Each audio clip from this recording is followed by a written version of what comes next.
নমস্কার। আজকে আমি বাড়ি, জমি, জায়গা এইসব নিয়ে দুটো একটা কথা বলবো। অ্যাস্ট্রোলজিক্যাল যে বিষয়গুলো আছে সেইগুলোর উপর, সেই বিষয় নিয়ে আমি দু চারটে কথা বলি।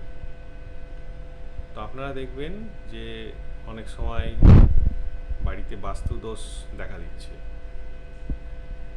বা অনেক জায়গা কিনছেন, সেই জায়গায় বাস্তু দোষ আছে। তা সত্ত্বেও আপনারা না জেনে সেখানে বাড়ি তৈরি করছেন, এবং যে বাড়িগুলো তৈরি করছেন সেটা বাস্তু নিয়ম না মেনে আপনারা তৈরি করছেন। এর ফলে কি হচ্ছে, বিভিন্ন রকম সমস্যা, রোগ তা বাড়িতে লেগেই থাকে, ঝগড়া কলহ এগুলো তৈরি হতেই থাকে। তাই আপনারা বাস্তুটা অবশ্যই দেখিয়ে নেবেন, যে বাস্তুকার আছে বা কোনো অ্যাস্ট্রোলজার যদি বাস্তু দেখে, সে বিষয়টা তাদেরকে দেখিয়ে নেবেন বা তাদেরকে ডেকে সেই জায়গাটা দেখিয়ে নেবেন।